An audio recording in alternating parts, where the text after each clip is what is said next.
Greetings, folks. Welcome to another one of our free Friday community classes right here on the Green Art YouTube this week. Excited to be talking about the ancient ways of writing prayers and petitions to plant spirits. Now, we have talked about this on the channel before, and I have certainly shared a bunch about this on various courses and, of course, over on Patreon, but I wanted to really dig into this topic because it's come up a lot in questions and in my own personal work and in work with various other people. And it really is a crucial aspect, in my opinion, of wortcunning, of plant spirit work, of engaging with plants on a deeper, more sorcerous level. So let's get started. A little overview of where we will go today. We will start our discussion with Bade and Spade. This is talking about prayer and the response to prayer from the plant spirits and from the green realm. And of course, this is a very important part of the work. We will touch on sacred reciprocity, who the plant spirits are and how they are capable of responding to prayer, what the way of plant prayer can look like and what the purpose is. And then I will share with you a very well-established, very well-attested tripartite structure of prayer that we see expressed in pretty much every single Indo-European pagan tradition that exists, right? So we are going to just allow that to spill over into our plant spirit work in ways that it already has in other expressions. We will do a prayer to Mullein as an example and kind of break that down. And I will show you how the tripartite structure applies to that prayer.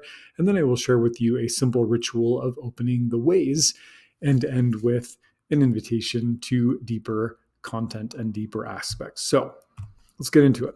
Bade and Spade, these are Anglo-Saxon terms that basically mean prayer and the response to prayer, or a blessing or an answer to a request. And so we should always start, these conversations that seem very basic, like, oh, praying to plant spirits, without assuming that everybody knows what prayer is, because there are a lot of definitions of this term. There are a lot of ways of approaching it, and some of them are not really in alignment with the way that we do things. If prayer is being done out of a compulsory state, if it is being done in a transactional way, if it is being done for malefic ends, then it's not aligned to our discussion. So we need to start with a definition of what is prayer.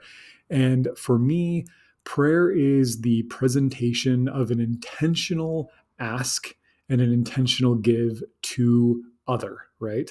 Ideally, one of our spiritual allies.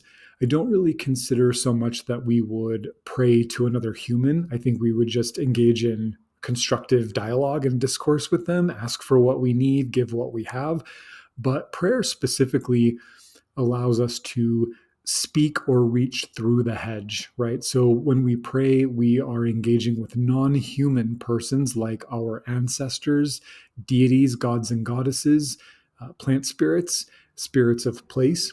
And a prayer really allows us to connect through otherness, to connect from our world to their world, from our perspective and consciousness state to theirs, through a series of alignments, which we will actually be getting into a lot today. How we can use prayer to call out to someone who isn't within earshot, or maybe isn't even on the same plane of reality that we're on, right? Prayer is the way to do that. And then, of course, to place our request. People generally think of prayer as asking for something, giving a laundry list of things that I want to this deity so that they'll give me what I want. But really, prayer is a co-creative faculty. It's saying, here's what I would like to create. Here is a place in my life where there's disharmony. Here's where I would like your help in creating harmony, creating wholeness, creating healing, creating holiness. And the prayer acts as a conduit for that connection to happen and for the resulting spade to happen. So one thing that I think is really interesting about prayer as it is expressed in Indo-European, pagan, animist, nature-centered traditions, let us be clear, right, is the lines are so fuzzy between What is a prayer and a petition? What is a prayer and a charm? What is a prayer and an invocation or evocation? What is a prayer and a magical recitation or magical working with a verbal or oracular component, right? The answer, in my opinion, is very little. In my opinion, the charming traditions, the Galder traditions, are all essentially based on the concept of prayer, of reaching out from where we are in the current state that we are in into somewhere else to someone else with the goal of changing the current situation, creating harmony where there is no harmony, creating beauty, creating, uh, you know, things being put together in an orderly way. And so the distinction between all of these different words that we use, they may have some nuances in how they're presented and how they're worked, maybe some cultural or traditional nuances, but the lines are very, very fuzzy. This is a very squishy topic. And I personally love to use the term prayer because it is, a term that not everybody's comfortable with, right? It's a term that has some implications for some of us. And I like to put it out there, not just to ruffle feathers or to make people uncomfortable, but because it forces us to step back and acknowledge that no one tradition owns prayer, right? That the way that we have been taught about prayer, maybe in a particular religion or by, a particular teacher, uh, is not the only way, and it's not the owned way, right? The uh, magic of communication through the hedge is part of our innate animistic expression. And so while some people like to say, this is the right way to pray, this is the only way to pray, this is the only person who has the ability to answer a prayer, I use this term to remind all of us that none of that is true, right? That we have been praying to our ancestors, our spirits of nature and place, and our various gods and spirits who help maintain cosmic order since forever, and we're going to keep doing it. Sped is the other side of the coin of Bade, and this is our response from otherness, right? That ultimately, when we pray, we're hoping to get some kind of response. And generally, that response is in the form of support, help, wisdom, guidance, protection, healing, initiation, empowerment, next level, level up, whatever that is. There should be some space created in the heart that there is a response, right? The next slide that we're going to bring up is about sacred reciprocity. And this concept of a response to our prayer is fundamental, right, to the whole act of praying. Our conversation today centers praying to plant spirits. You could, of course, take any of this information, by the way, and apply it to anyone else you work with, ancestors, deities, whatever. But, let us be clear from the get that we as a people, humans, have been praying to plant spirits since forever. There's plenty of evidence for it. And that plants are fully capable of engaging in this Bade and Spade cycle of reciprocity with us. And if that concept is new to you, if you think, oh, plants are only really able to create change in my life if I take them internally as an herbal medicine, or maybe, a little bigger than that, plants can only help me if I work with them in a ritual context. I have to burn them as an incense or carry them as an amulet. Prayer will challenge that, because when you approach a plant spirit and you pray in the correct manner, you can get all of the same transformational sped that you would from any kind of other working without having that internal or physical expression of the work. So this is a radical notion in plant spirit work, because it will break down the concept that plants are somehow limited to the physical, right? This is part of the beauty of praying to plant spirits. So, sacred reciprocity. Do ut des is an old pagan Latin term which basically translates to I give so that you may give. This is something we talk about around here all the time. You've probably heard it before, but it's good for all of us to hear this often and repetitively, right? This kind of work is not transactional. Okay, we're not looking for transactional favor. We're not saying, I will give you this prayer or give you this offering so that you will give me what I want, right? That's a purchase. That's a transaction. That's not what's happening here. Do ut des affirms, I give so that you may give, right? I give to you in order to create a space of permissiveness within my own self that allows for you to give what you're going to give. I move out the old through my giving so that you can help me move in the new. Do ut des. Very, very important.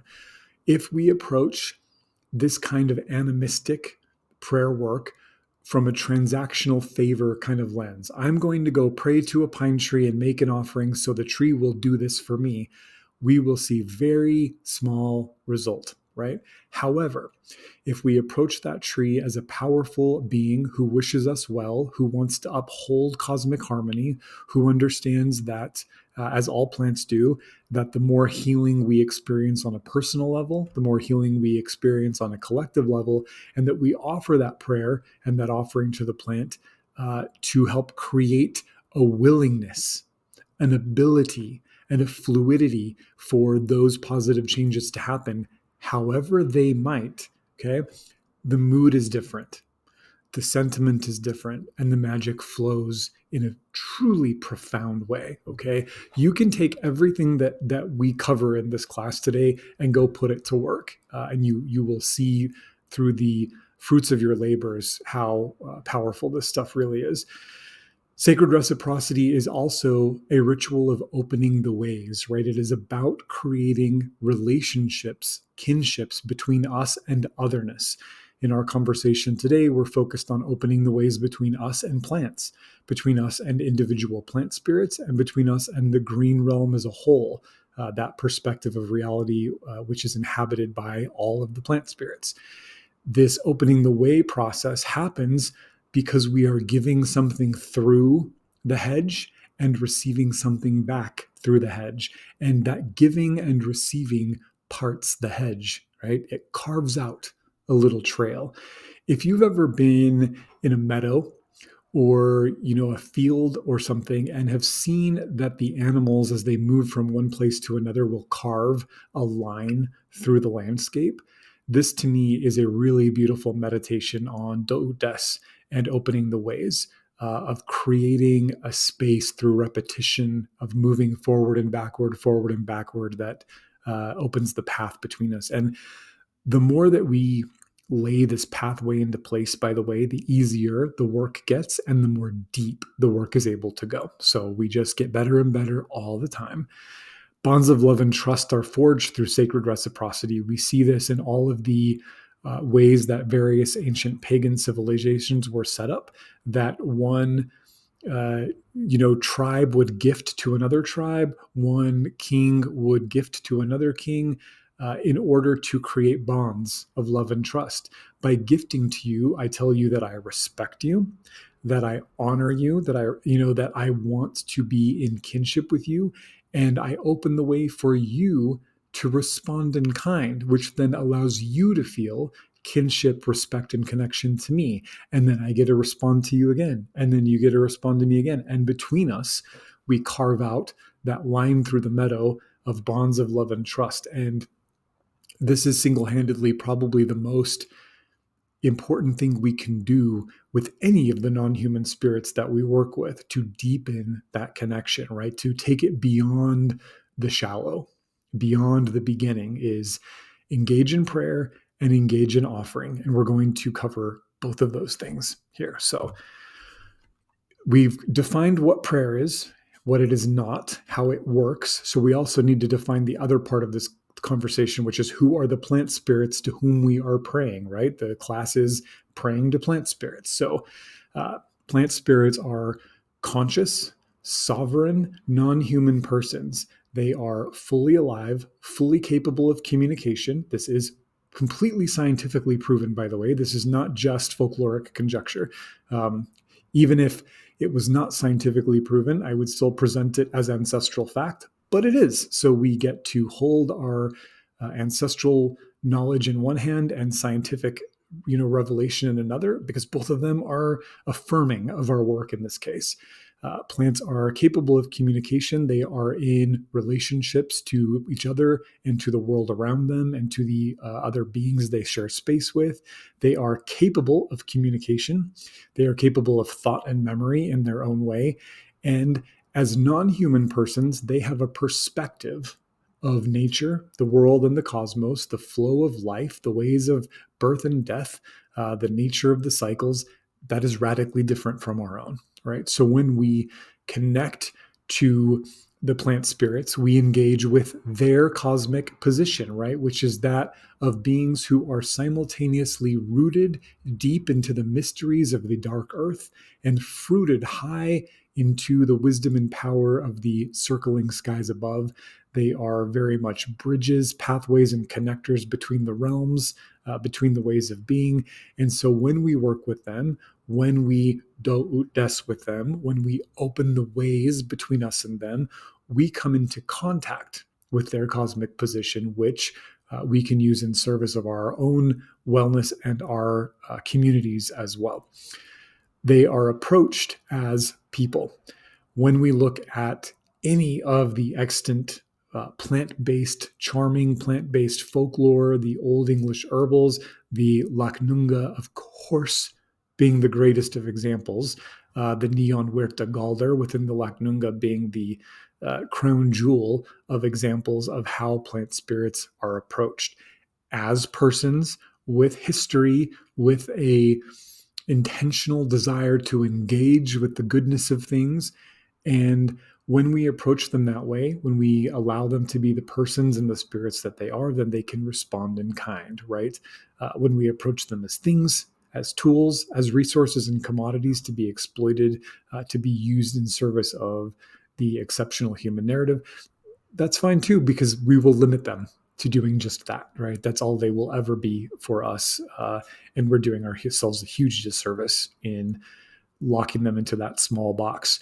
Plant spirits for the human are very much allies of harmony. These are the beings who we work with to create medicine, magic, and beauty in the world, right? In every way that we see plant spirits show up for us, whether it is in fiber, fuel, clothing, building materials, medicine, the kitchen, fragrance, artistic inspiration, they are always appearing on our path to help us create more harmony, right? To help us nudge the universe through ourselves into deeper and deeper states of beauty, radical harmony.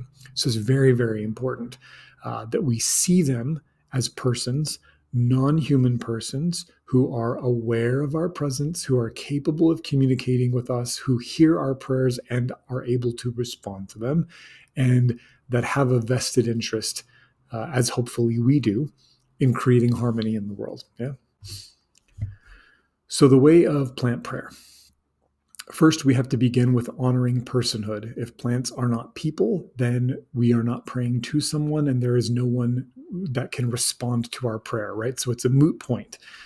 We have to step to them first and foremost, honoring their personhood. However you want to do that, right? There are many ways of conceptualizing that, of stepping into an altered state of consciousness to allow that personhood to be present, to faking it until you make it. There's nothing wrong with that. All that matters is that we honor it, right? That we approach them as such. We have to harvest with the same level of intent, right? We cannot walk through a space, whether it be a garden or an ancient forest, plucking at random. We find it very clearly stated in the old herbals and the old charms that there are rituals and taboos, things that need to be done before we harvest from a plant. I'm going to share a prayer to Mullein with you here in just a couple of slides that shows you how a harvesting prayer or harvesting charm can be written, right? And how important this is. That if we take without giving, if we treat plants as things, if we look at them as commodities and tools, then we are already in our own way, right? We've already laid an impenetrable wall across that path that we've tried to carve into the land. We want to use plant prayer to preserve virtues, right? That when we harvest plants, that we are not offending them, that their vital life force is not withdrawn, or that their virtues of magic, medicine, and wisdom are also not withdrawn. We work with plant spirit as well to onboard our allies, right? To come into direct contact with the plants that we want to work with, or the plants we want to learn about or explore, or maybe just the ones we're curious about, right? This is the appropriate way to approach a plant and to engage, at least a first time with a plant. Things can become quite casual after a while, after there's some kinship, but this onboarding is very important. Opening the ways we already talked about, but it warrants being discussed again, that our work with plant spirit prayer opens a pathway between our world and the green world. Green gnosis is a very big part of this for me, whereby through our acts of plant prayer, we are able to learn directly from the plants. The plants are the greatest experts when it comes to plant stuff. Plants know more about plants than we do. We like to think we are the smartest people in the room, and in some ways we might be. But when it comes to the sovereignty of any non-human person, they always know more about themselves than we do, because they know about themselves as themselves, right? We are guests. And whether that's guests in their world or guests in their perspective, right? We are guests. And so we want that green gnosis to flow, that wisdom to run into our hearts, which the heart is an organ of thinking, from directly the plants into the realm of the human. We want to cultivate dual citizenship as a long-term goal, right? Being able to move effortlessly between the human paradigm and the plant paradigm, back and forth in service of harmony and community and self. And one thing that has to be in place before we move forward is that in order to compose, you must connect. You cannot write an efficient or effective plant prayer if you know nothing about a plant. This work requires us to put a little bit of effort in first.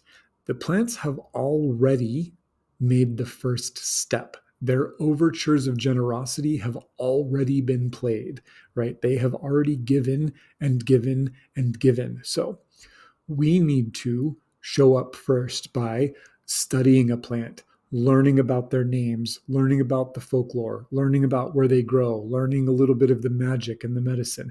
You don't have to become an overnight expert on any plant, right? We hope that whatever expertise we gain comes through direct encounter with the plant spirit. But you can't write a prayer if you know nothing about the person to whom the prayer is being written, right? And you'll see that here in a minute. The Mullein prayer that I wrote, the mint prayer that I wrote for this class, I couldn't have possibly done that if I didn't know something, even on a cursory level, about these herbs. So to compose a prayer, you must first connect to the person of the plant. And the best way to do that, in my opinion, is to start with the folklore. I know that the A to Z herbal books are so helpful. I use them myself. The reference guides are great. Jumping online and doing a Google search is great. But if you start with the folklore, with the ancestral plant wisdom around a particular plant, you will already be off on a right foot, because those folks were writing about and working with plants from the perspective that we are trying to work with them, right? The animistic perspective is dialed in, locked and loaded. So if you start there, you won't fall into a reductionist way of thinking that is very easy when we look at lists of what a plant is good for, right? You can do that second, after you have a nice foundation of animism. So let's get into how to write the plant spirit prayer. This is based on a tripartite prayer structure, again, that we see reflected in pretty much every single Indo-European pagan tradition from India to Ireland. We see it over and over, so consistently, in fact, that this particular prayer structure is a preferred method of writing prayers for many of the modern pagan folk, reconstructionists, neo-pagan folk. Use this as a way to talk to spirits in the same way that our ancestors talked to spirits.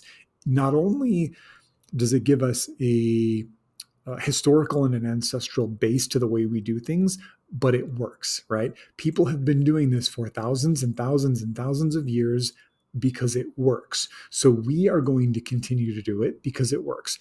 Can you write these differently? Absolutely. Can you do something extemporaneously off the cuff? Yes. And actually, I think in some cases, those types of prayers are more powerful. But for the sake of this conversation of wanting to write prayers that maybe you use all the time, or that you use every time you're going to work with a particular plant, or every time you're going to harvest or start a tincture or sow a seed, or maybe you want something a little more structured to begin the work, something you can kind of lean on, right? To get out of your head about. This is the way to go. I actually, in my personal practice, I will share with you, I do use the tripartite prayer structure. I write prayers all the time, but I leave space after for something extemporaneous, something organic and spontaneous, for me to say what's in my heart, what's on my mind for that day, in that moment, right? And so I guess the short ear is you can do both, right? But this is very important. So this tripartite prayer structure begins with an invocation, calling out to the plant spirit by all of the names that we know. The common names, you can use the scientific names, you can find folk names, you can create your own kennings or two-part names that you have made up that are specifically speaking to this plant. What we want to do is ensure that when we call out to the plant, that we're calling out to that plant, right? We want to make sure that we have the right phone number, and we do that through a proper invocation. The next step is reciprocity. We're going to talk about all of the lovely things this plant has done for us in the past or for other people in the past, and we are going to first start the movement of energy by making an offering. We're going to make an offering in the moment, or we are going to promise to make an offering later on, right? Before we ask for anything, first we give. Do ut des. I give so that you may give. We don't ask first, then give, right? There's no skin in that game. This is a transactional thing that people do where they say, I'm going to ask for a new car, and then if I get it, I'll respond with an offering. You've already doomed the process, right? That is a stalemate of energy. There's no movement of energy there. If you give first, then you have started energy moving. There has to be some kind of response. It might not be the response that you expect. It might not be the response that in this moment you think you want, but it will always be the response that the plants see as the response that adds to the beauty and the harmony of all involved. Okay. Love and trust. So important here. Third part is petition. This is where we ask, right? So we've invoked them, we've called them in, we've made our initial gesture and gift, and then after we get that energy moving, we then say, and here's how I ask for you to respond. Keep it clear, keep it short, and keep it open-ended, right? If you knew the solution to this problem on your own, you would have just done it yourself. So if you are going to ask a plant to help you, allow room for the plant to help you in the way that they see fit, right? We are asking for their perspective here. We're asking for their special virtues. We're asking for the things they have access to that we don't have access to. So if you say, I want you to do this particular thing by this date, in this way, in this color, you are not allowing for anything but your own human ideas of what is appropriate to happen. And that's pointless, right? Just do it yourself. If you want the plants to draw the wisdom up from the deep earth through their roots and draw the wisdom of the heavens down through their canopies and meet that profound wisdom in the center and give you something that speaks to the big picture, right? The magic, the medicine on a big level, then ask for what you need and let them handle the details, right? This is very important. We gotta trust. So here's a prayer to Mullein that I wrote for this class. I just put it together over the course of a few minutes because I know this plant well, so I have all the information. I'm going to give you the prayer, and then we're going to break it down into that tripartite structure. You might actually even be able to see it as we go along. So here's a prayer to Mullein. Mighty Mullein, Geskadwert, flannel leaf, you who thrive where others struggle, your leaves of soft felt, a comfort to all, great Mullein, towering torch of yellow, beetle home, bird perch, desert temple. I offer you this libation of spring water and the power of our many shared crafts. May the ways between us be open, our spirits as kin across the hedge. Mighty Mullein, verbascum, hag's torch, bless these leaves I gather under full moon with your cool and soothing medicine for the lungs and the breath and the life. Okay, this is a prayer that I could have basically done extemporaneously out in the field to Mullein. Prayer and Galder is a charm work is very, very important in my practice. Very important. And we'll talk more about that in future classes. So let's take this prayer and break it down. Let's make it more accessible. So here we have the three aspects of the tripartite prayer: the invocation, the offering, and the ask. So here's our invocation. Mighty Mullein, I'm using a common name. Everyone knows this plant is Mullein. Geskadwert, this is an Old English name, right? So I'm kind of calling an old name. Flannel leaf, this is another folk name, right? If you've ever met Mullein, you know why flannel leaf is an appropriate name. With this first line, there is no question about which plant we are reaching out to. If you're not sitting with Mullein in person, by the way, you could say this prayer and you're still going to connect to them. There's no question about who we're calling. You who thrive where others struggle, right? We are dialing in who we're talking to. We are getting closer and closer and closer to this being the only plant in our intention and our attention as we move on. Your leaves of soft felt, a comfort to all. Great Mullein, another common name of this plant. Towering torch of yellow, describing the physical attributes of the plant. Beetle home, where I live.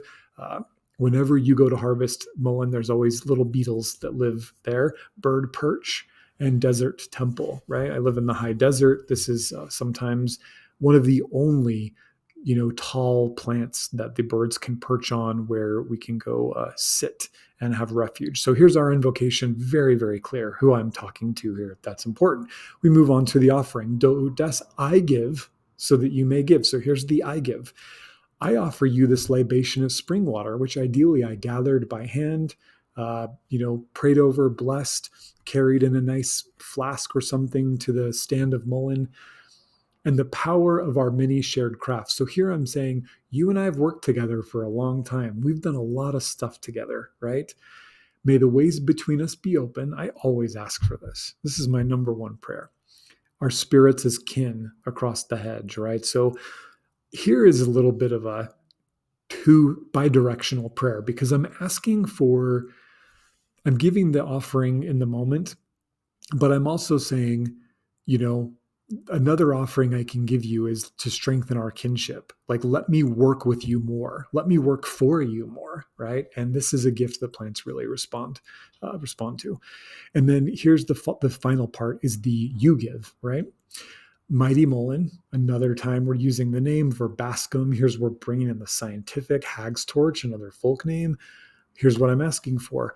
Bless these leaves I gather under full moon, right? I'm cutting leaves off this Mullein plant, and I'm asking the plant to put their blessings on my harvesting and on the medicine that I'm about to take from them. With your cool and soothing medicine for the lungs and the breath and the life. If you've watched some of my other classes, you know that it is one thing to make a tincture of an herb or a tea, and just say, here's Mullein tincture. Great. It is another thing entirely to have crafted that tincture with an intent, right? With the prayer in your heart of what that medicine is being asked to do to create harmony in the cosmos. So here at the harvest, before we've even made a tea, before we've even made a tincture, we'll do another charm for that when we get there. We're saying, I'm harvesting your cool and soothing medicinal leaves to help heal lungs, to help deepen the breath, to help someone live, right? How beautiful is that?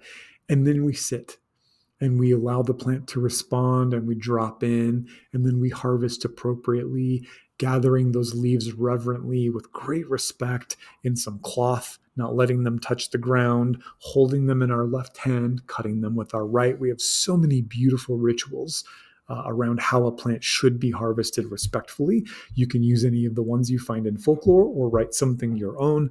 What's important is that it's done, beautifully. If it is beautiful and feels right, it's probably right and beautiful. So there's a prayer to Mullein broken down. And now I want to move into how you can use this work to open the ways between you and the plant spirits, right? We try to always be engaging more, always be going further down the path. And I think a lot of people who watch these classes are always thinking, I want to go further in. I want more, more, more, more. So here's more. A ritual of opening. First and foremost, choose an ally. Guess what? It doesn't matter which ally you choose. Choose an ally that you have an affinity for. Maybe you're already connected with. Maybe grows abundantly where you live. Maybe you find quite beautiful. Maybe you have dreamed about, or they keep getting your attention. Just choose that ally, okay? When it comes to opening the ways with a plant, we must always acknowledge one and all that any plant spirit, as denizen of the green realm, has the ability to open us up to the fullness of the green realm, right? So when you work with any plant can take you deeper into all plants. This is very, very important mystery, the way that I teach this work and the way I practice it, right? You'll hear me talk about this all the time. Then you write a relevant prayer, right? So now you know which plant you're working on. You have your intention, which is to open the ways between you and the green arts, between you and plant spirit work, between you and plant spirit communication, whatever. Write a relevant prayer. Use the tripartite formula to the best of your ability. You don't have to be a poet. Mine aren't perfect. A lot of times they're not even good. But use that as a framework. Make sure that you tick, tick, tick, cover all your bases, right? Craft an offering. The offering should be written into the charm. That shows that you put forethought into it, and it should be an offering of self in this case, right? I don't really think that for this ritual of opening that I would present a physical gift. I would not pour spring water or a libation of mead. I don't think I would, bring something that something like that. This should be an offering from your own self, a song, a movement, something you crafted with your hands, something from your own body, like a few drops of blood or maybe a lock of hair. This particular offering is best coming from yourself because you will be taking something from the plant self. And there's beauty in the reciprocity lining up in this case, okay? You don't have to do that every offering. Water is always fine. But in this case, this is a special ritual. Bring harvesting supplies, whatever that means for you. If you're not sure how to harvest plants, learn how to do that before you go out and harvest, especially in the wild. We don't want to leave our plant kin susceptible to infection or taking more than we need or taking the wrong cuts from a particular stand. Always remembering that when we harvest even from our own gardens, we are taking out of a medicine chest that serves a great number of people who are mostly non-human. Insects, animals, spirits of place, the alpha, the ancestors, all of them haunt green spaces and work with plants. So we always want to take exactly what we need and no more and ensure that we have left plenty for all of the other beautiful people in our communities, human and non-human, who will also rely on those gifts of those plants. Then we do the gift and receive, right? We make our offering, we recite our prayer, we make our offering at the appointed time, and then we receive that plant, we make that cutting, we take that bit of the plant, and here we have given a part of ourself to the plant, and the plant has gifted a part of their selves to us. Ideally, this ritual should feel good. It should feel peaceful and beautiful. If it feels off, shut it down. Take a break. Maybe think about a different plant. Maybe come back a different day. Sometimes there's funky things we do that get in the way. You're by no fault of your own. Sometimes you brought out iron shears, and a lot of the plants don't love iron, right? They don't love the ferrous metals. Sometimes they have been sprayed unbeknown to you with some chemical, and they're giving you a feeling of unsettling in your heart because they don't want you to take that plant material. It's poison. So you always have to follow that. Work for at least 9 days with that material. You have given of yourself to the plant. The plant is given to you. Carry that material, sit with it, hold it, work with it on an altar, make a little piece of it into tea every day if it's appropriate for you and safe for you to take internally. 9 days to connect with that plant, to open the ways, always with that same prayer in your heart, right? To open the ways between us, between me and you, and between me and the plant spirits all. This is always the prayer. And then repeat. Do it again with a different plant.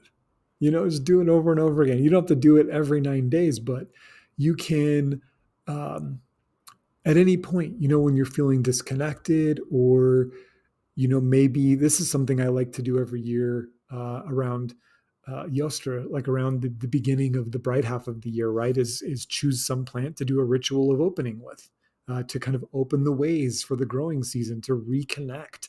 We have real winter where I live. Most of the plants rust or die back during the winter. And there is this need to kind of fire things up a little bit, so however you want to do it, look how simple this is. Tweak it to work for you. Do whatever you want to do. Let me show you a version of this I wrote for this class, working with mint, right? That's how simple this is. Opening the ways with mint. Mentha, mint, verdant kin, serrated, leaf, spirit, aroma beyond measure. Here's our invocation, right? Great mint, no garden is complete without you, and no senses have been awakened until they have encountered your beauty. As you have blessed us since forever with your magic and medicine, I lay here this offering of my own being in gratitude and love. Here's the Do Ut Des, here's the I give, and then here's the you give. Mighty Mentha, fragrance of the gods, open the ways between my heart and the green realm, that I may connect, commune, and create with you, my verdant kin. This is following that exact tripartite formula. We invoke mint with common, occult, and scientific names. We offer flattery and adoration, right? Who doesn't love a little bit of flattery and adoration? You want to tell any plant, no garden is complete without you. That's how you get them on your side, okay? Someone's nose has never smelled anything until they've smelled fresh mint, right? You tell mint that this is flattery. This is an offering in and of itself, and it should be sincere. Don't make it up. Say what you really think. And then you make the offering, right? So we've started that movement, and now there's space for mint to respond. Now mint may respond, and so we ask for what we want. Open the ways between us. That is my prayer. My prayer is just that we connect, right? It's a beautiful prayer. So with that, we're going to wrap it up. Hopefully you learned some things, got some inspiration, some ideas, maybe some stuff to take your work to the next level. I want to remind you that we have a very active group over on Patreon. You can support my work at various levels of what I think is quite accessible for most people. And over on the right here is a look at just some of the things we do. Our monthly plant spirit journeys, advanced classes, courses, our weekly classes with audio-only versions. All of this stuff, you have instant access to the full library. I've also got my website you can go check out, and 2 books that I've written. Both have been published by Aeon in London, and they are fantastic, I think, and should be read in this order: Spiritual Herbalism, then The Green Art, right? We also have the Complete Spiritual Herbalism course online via my website, and a bunch of other a la carte advanced classes and courses you can check. So with that, thank you so much. Blessings of peace and plenty. I can't wait to talk to you next week.